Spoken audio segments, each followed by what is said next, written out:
Al final de esta historia, ya no serás el mismo de antes. Nuestra historia puede sacar a la luz las huellas de tu pasado.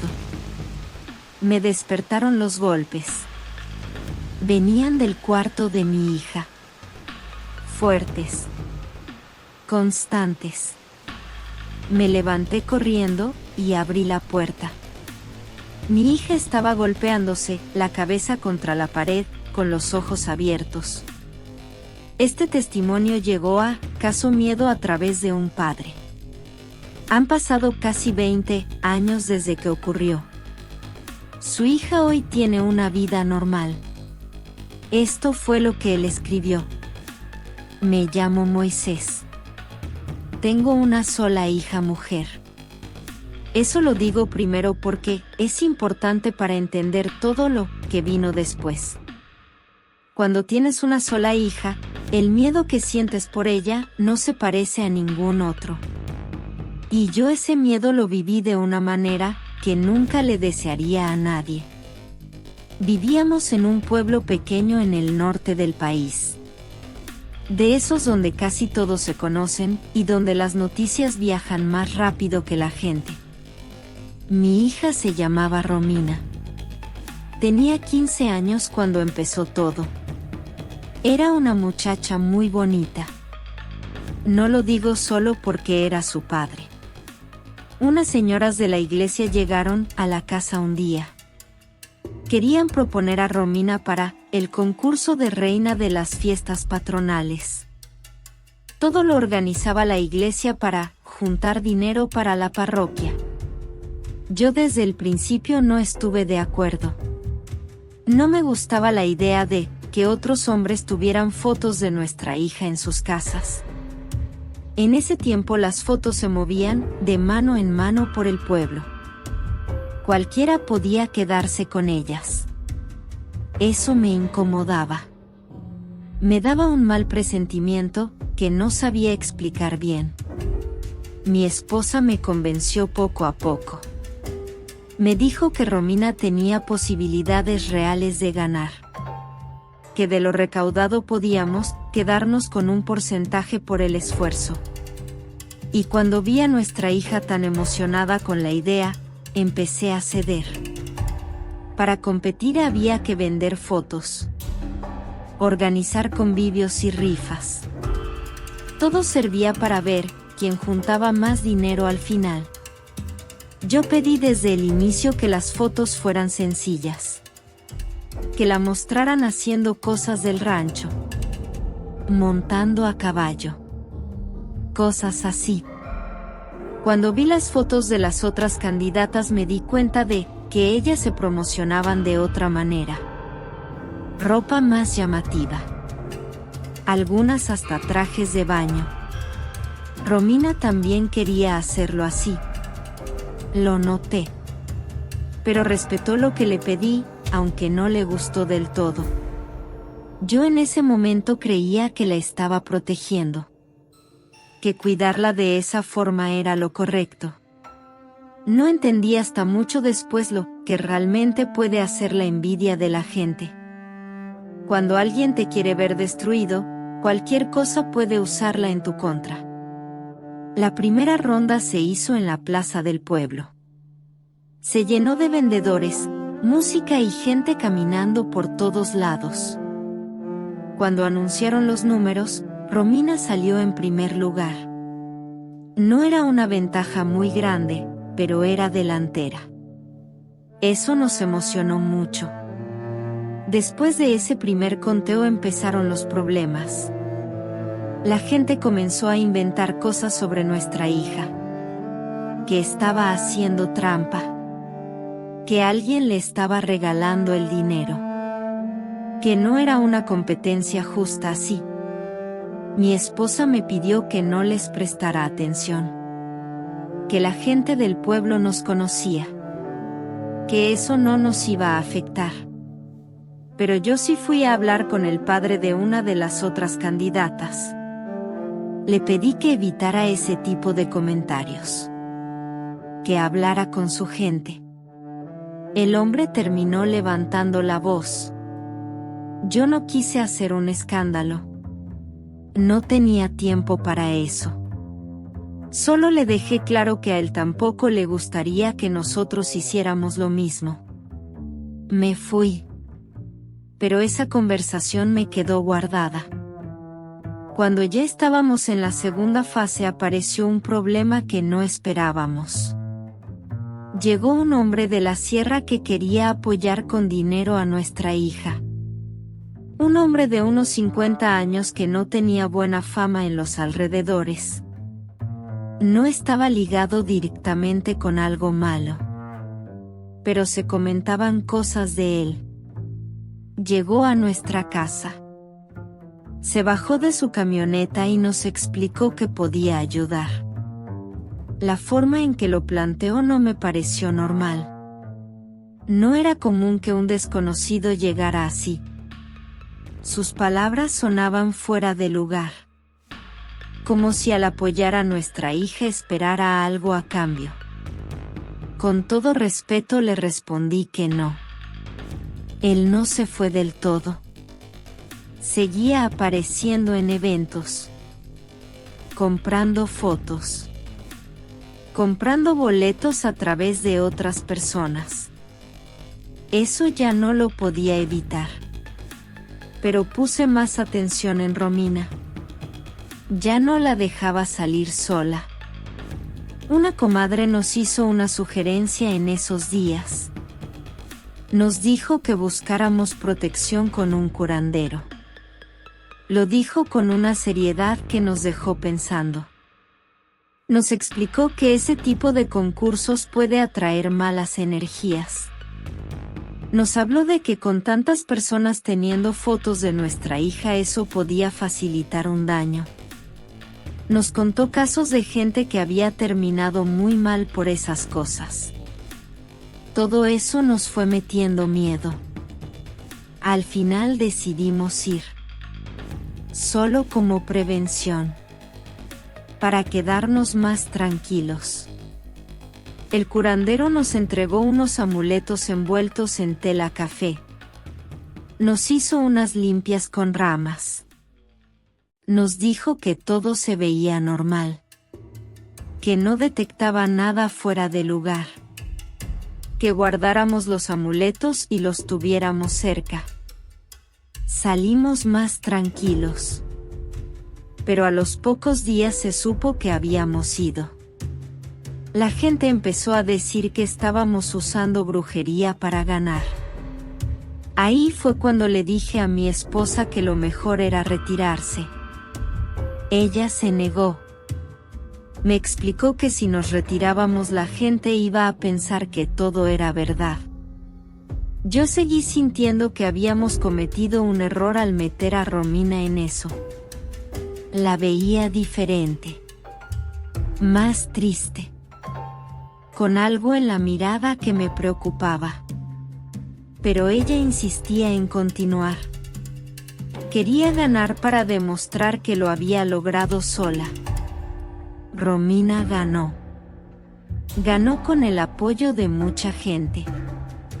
Con el trabajo de toda la familia. Esa tarde en el pueblo hubo inconformidad de algunos. Pero también mucha gente que sabía el esfuerzo que se había hecho. En 15 días se llevarían a cabo las fiestas patronales. Había que preparar los vestidos, los carros alegóricos. Todo parecía ir bien. Entonces empezaron las cosas que ninguno de nosotros esperaba. A los 2 días Romina amaneció con dolor de cabeza.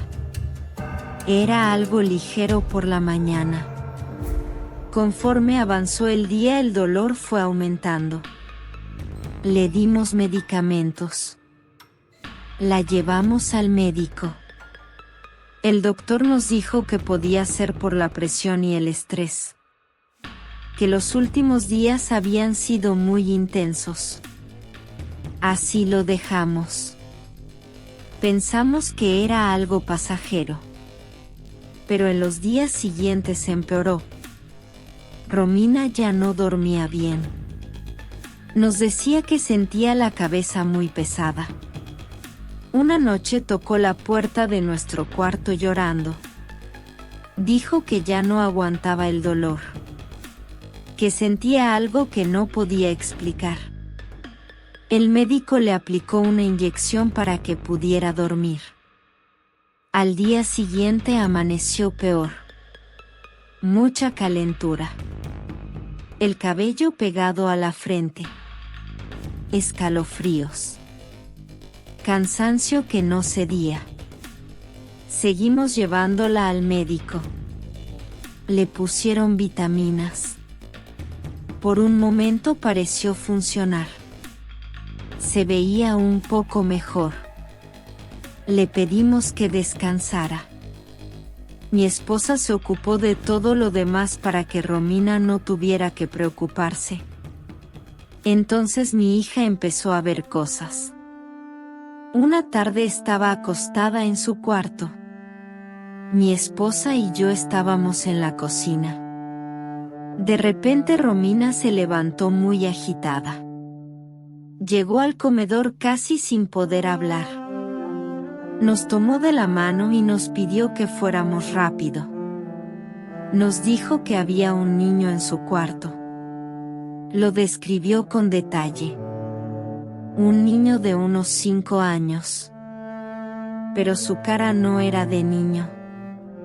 Tenía el rostro de una persona mayor. Como envejecido. La piel parecía cuero. La panza inflada. El cuerpo muy delgado. El cuello largo. Nos dijo que cuando abrió los ojos no podía moverse. Que esa figura estaba en la esquina mirándola. Que poco a poco empezó a sonreírle. Que esa sonrisa se fue dibujando despacio en su cara. Mi esposa y yo revisamos todo el cuarto. No había absolutamente nada. Pero Romina insistía. Casi llorando. Señalando la esquina. Diciendo que todavía estaba ahí. El médico dijo que podían ser alucinaciones por la fiebre.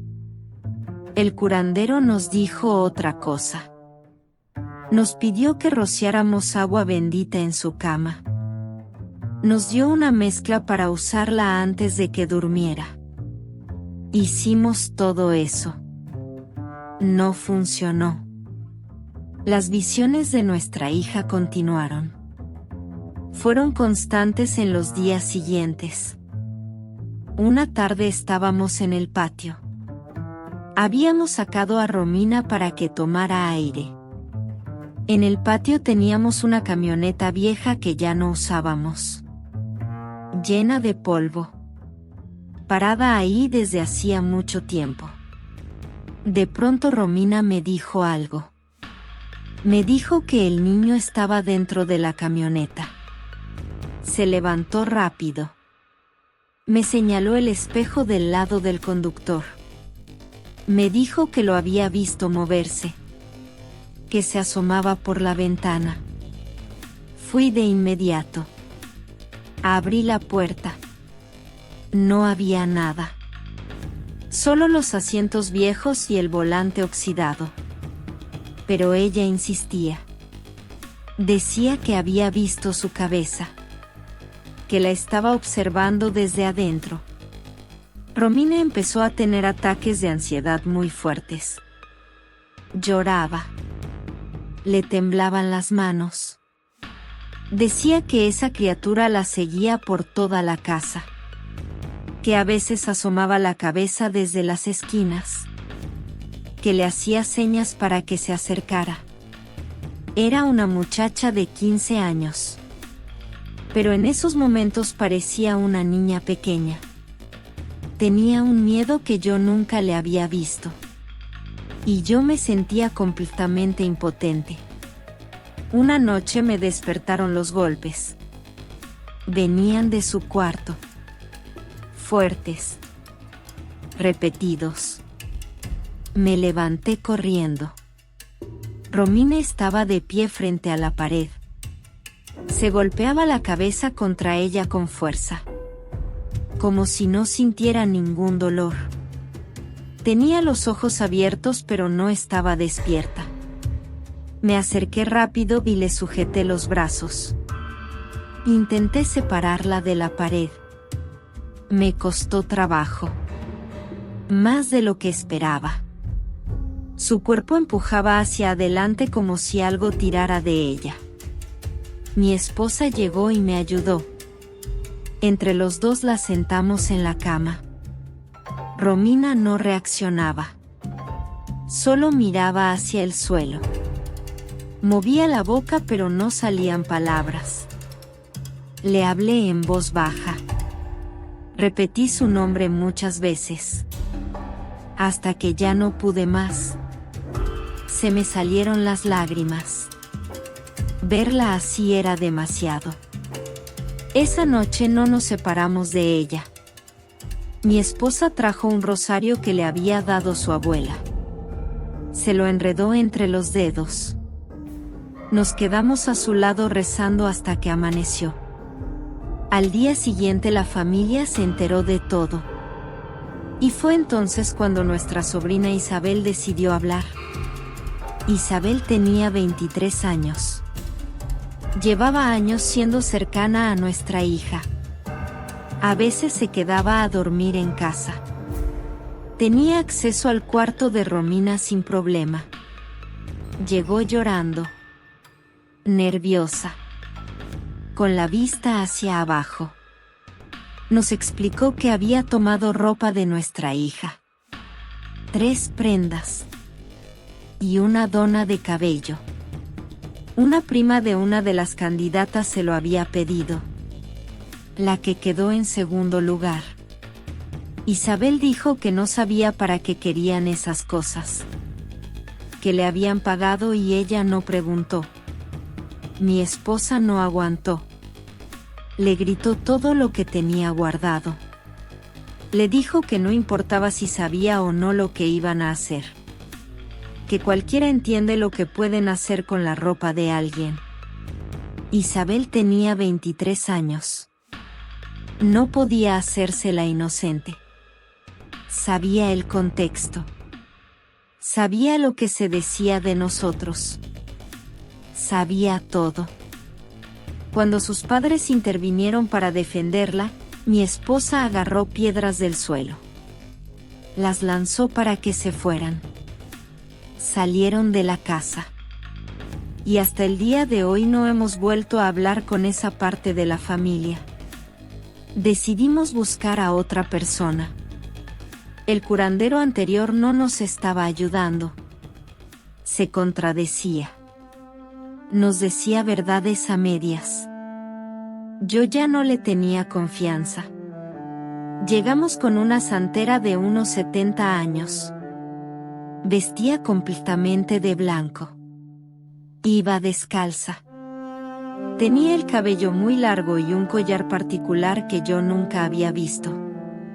Desde que la vimos se sentía una presencia distinta. Nos leyó las cartas 3 veces. Le contamos lo básico. Pero ella empezó a mencionar cosas que nosotros no le habíamos dicho. Eso me sorprendió. Nos confirmó que Isabel sí había tenido participación. Pero nos dijo que lo importante era encontrar el origen real. Nos hizo preguntas muy específicas. Solo de sí o no. Como si estuviera descartando caminos hasta llegar a algo concreto. Y llegó a una persona. La madre de una de las candidatas. De ahí venía todo. Esa mujer era el origen. La hija no estaba enterada del todo. Pero la madre sí. Nos describió a esa mujer como alguien muy conflictivo. Nos explicó que estaba molesta desde que Romina llevaba ventaja. Y cuando ganó la coronación eso terminó de desatar todo. Pero también nos dijo algo más. El trabajo no era reciente. Llevaba casi un mes. Nos explicó cómo funciona eso. Primero siembran algo como una semilla, para después atacar con más fuerza. Primero trabajaron con las fotos. Cuando vieron que no les funcionaba, buscaron algo más. Ahí movieron a alguien para conseguir la ropa. Todo tenía sentido de repente. Y luego la santera dijo lo más fuerte. El trabajo era con tierra de panteón. Uno de los más pesados que existen. Por eso Romina había bajado tan rápido. Tuvimos que amarrarla a la cama en algunos momentos. Lo hicimos porque intentaba golpearse. Buscaba lastimarse contra la pared. Tenía episodios en los que corría por la casa tirando cosas. Decía que tenía miedo de que algo se la fuera a llevar. La santera nos explicó que así funciona ese tipo de daño. Trabaja directamente con la mente. Hace que la persona se sienta perseguida todo el tiempo. Le desgasta el cuerpo. La aleja de la gente que quiere. Poco a poco la va apagando. Yo la veía dormir y no podía creer lo que estaba pasando. Algo que le hacía tanta ilusión terminó destruyéndola así. Hubo un año muy difícil. Días donde parecía mejorar. Luego volvía a caer. Empezó a perder mucho cabello. Mi esposa la peinaba y lloraba en silencio. Había momentos donde Romina parecía regresar. Como lapsos de lucidez. Nos preguntaba por la venta de boletos. Por las fotos de su candidatura. Como si el tiempo se hubiera detenido para ella. Esos momentos eran los más difíciles para mí. Porque sabía que no era real. Que en un momento iba a volver a caer. Y no podía hacer nada para evitarlo. Yo me quedaba viéndola dormir por las noches. Me aseguraba de que respirara. Había noches en que no cerraba los ojos. Solo me quedaba ahí mirándola. Con miedo de que una mañana no se despertara. Pasó casi un año de todo eso cuando nos dieron una noticia. La mujer que había hecho el trabajo había muerto. Un accidente en la carretera. Un tráiler. No quedó nada que reconocer. Un conocido llegó a decirme. Mi cuerpo empezó a temblar. Fui a la cocina y abracé a mi esposa. Le dije que esa mujer ya no estaba viva. Yo lloraba. Y sé que está mal lo que voy a decir. Pero nunca me había sentido así. Nunca en mi vida. Mandé a hacer una misa para agradecer. Sé que hay personas que pueden pensar mal de eso. Pero habían sido meses de ver a mi hija destruirse. Meses de no dormir. De tener miedo de perderla. Cuando me enteré sentí que algo muy pesado se levantó del pecho. Como si el aire de repente hubiera regresado. Y a los pocos días Romina empezó a mejorar. Despacio. Pero de forma sostenida. La recuperación duró casi 4 años. Médicos, santera, psicólogos, revisiones constantes. 4 años de reconstruir todo lo que esa mujer intentó destruir. Pero lo logramos. Hoy Romina tiene una vida normal. Tiene 2 hijos. Está casada con un hombre trabajador. Tiene un negocio propio. Se dedica a su familia. Cada vez que la veo siento que fue un milagro. No entiendo cómo salimos de todo eso. Cada vez que pienso en esos meses siento que estuvimos muy cerca del precipicio. Que si hubiéramos tardado más en encontrar la ayuda correcta, el resultado habría sido otro. No quiero ni pensarlo. Han pasado casi 20 años. La vida siguió. El pueblo siguió. Las fiestas patronales siguen haciéndose cada año. Nuestra hija ya ni recuerda bien todo lo que vivió. Eso también es una bendición. Pero yo sí lo recuerdo. Todo. Recuerdo los golpes en la pared de esa noche. Recuerdo sus ojos abiertos que no me veían. Recuerdo la esquina de su cuarto que ella siempre señalaba. Y recuerdo lo que describía ahí. El niño con cara de viejo. La panza inflada. El cuello largo. La sonrisa que se dibujaba despacio. Las señas que le hacía para que se acercara. Yo nunca lo vi. Pero ella sí. Y de eso no tengo ninguna duda. A veces, antes de entrar a un cuarto, me detengo un segundo. Miro las esquinas. No sé bien por qué lo hago todavía. Solo sé que no puedo evitarlo.